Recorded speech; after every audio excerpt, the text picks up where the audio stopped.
July 2023 felt like a reboot at Old Trafford. Manchester United, fresh off a season that flickered between promise and familiar frustration, unveiled a marquee transfer. Andre Onana, Champions League finalist and self-styled modern sweeper keeper, arriving from Inter Milan. If you are one of the worst goalkeepers in Man United history, you need to take care. The announcement video flashed Inter highlights, laser passes, splitting Liverpool's press, fingertip saves against Porto, set to dramatic strings, and the tagline, "New era, same ambition." Supporters celebrated what they saw as a 2-for-1 upgrade, elite distribution to launch Erik ten Hag's possession blueprint, and a shot stopper tested on Europe's biggest nights. Social feeds overflowed with compilations of Onana juggling with his center backs, teasing that the days of hoof and hope clearances were gone. But the honeymoon didn't last long. By autumn, Old Trafford was murmuring instead of purring. Every week, the same question grew louder across podcasts, pundit desks, and pint-sized chats in the Stratford end. How bad is Onana actually? Fast forward to mid-April 2025, and the conversation has flipped from transformation to troubleshooting. In the raw numbers, Onana's debut league campaign ranks in the bottom tier by almost every traditional metric. His save percentage hovers at roughly 68%, nestled near the foot of the Premier League charts and a full 5 points below the division's median. Only Bernd Leno at Fulham scrapes a similar figure, while Mats Sells at Nottingham Forest sits closer to 75%. Goals conceded paint the same gloomy mural. Across 31 league matches, Onana has surrendered 41 goals, translating to 1.32 per 90 minutes.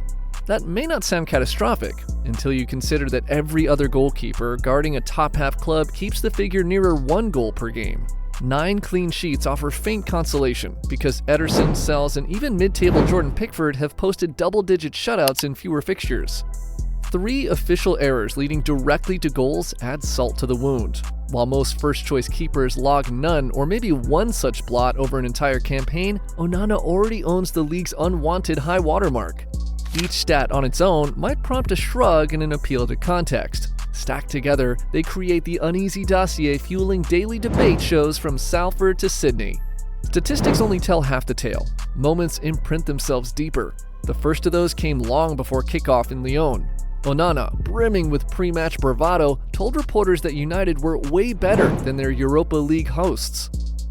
Thiago Almada's curling free kick should have been telegraphed. The arc was unmistakable, the flight unhurried. Onana's footwork stuttered, his palms cushioned rather than punched, and the ball squirmed through like a wet bar of soap.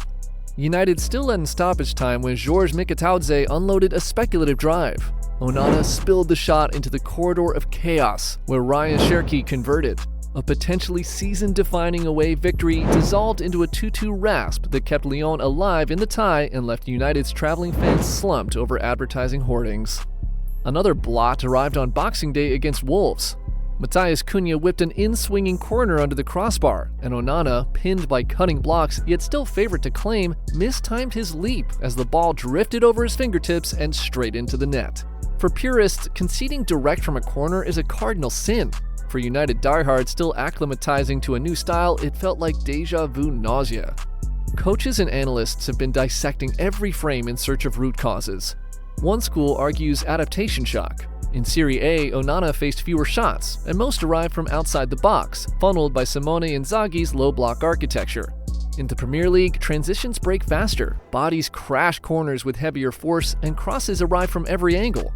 The learning curve is steeper when the back line in front of you keeps reshuffling. 9 different center-back pairings have started league matches for United since August. Without a stable triangle of voices, a keeper's timing can unravel by inches that balloon into back-page headlines. There's also stylistic discord. Onana is bred for the high line, ball-at-feet revolution. He positions 5 yards higher than De Gea ever dared, and he attempts passes most stoppers wouldn't dream of. When the outfield shape synchronizes, United break passes in 2 touches, and Bruno Fernandes releases runners before opponents can recalibrate. When distances yaw or communication splinters, the same risks avalanche into hospital balls and hurried retreats. Fans drew breath against Arsenal at the Emirates when a clipped pass towards Luke Shaw was intercepted, requiring a last-ditch Martinez block to avert disaster. Those incidents rarely appear in the stat column, yet they clamp tension around everything a keeper does next. Confidence. That unquantifiable ghost hovers too.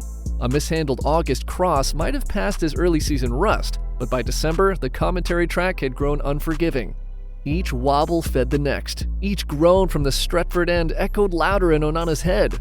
Former keepers empathize. Once doubt sets up camp, the 6-yard box can feel like a shrinking room. It would be unfair and analytically lazy to write Onana off as a flatline liability. The season still offers snapshots of his elite ceiling. Against Copenhagen in October, he became the 97th minute savior, parrying a penalty to preserve a 1-0 Champions League win, then burying the memory of earlier gaffes beneath roars of redemption. In the April Manchester Derby, he produced 6 high-difficulty saves, including a fingertip denial of Phil Foden's top corner curler, locking in a goalless draw that flattered United's outshot side. November's Save of the Month award came courtesy of an impossible shoulder shrug reflex that clawed Liam Delap's header off the line at Portman Road. These cameo masterclasses remind doubters that the athletic toolkit remains intact. It just surfaces in staccato bursts rather than symphonic stretches. Distribution metrics remain kind. No Premier League keeper connects more forward passes into the attacking third. Those lasers have underpinned several of United's swiftest counters, bypassing midfields and igniting moves that Marcus Rashford or Alejandro Garnacho finished. Ten Hag and now successor Ruben Amorim still design build-ups to capitalize on that weapon. What happens next hinges on how United balance patience and ambition. The optimist's case leans on precedent. Even David De Gea seemed shaky in his first English winter, buffeted by crosses and scrutiny before morphing into a club legend. Age is on Onana's side, and the argument goes that a second preseason with settled defenders could nudge his save rate back into the interzone. Minor technical adjustments undertaken in February, narrowing stance, recalibrating starting position for outswinging deliveries already appear to be trimming rebound spills. The skeptics' camp underscores that the Premier League rarely affords long grace periods. Conceding more than 1.3 goals a game while posting bottom-tier save percentages is not a sustainable blueprint at a club chasing Champions League revenue.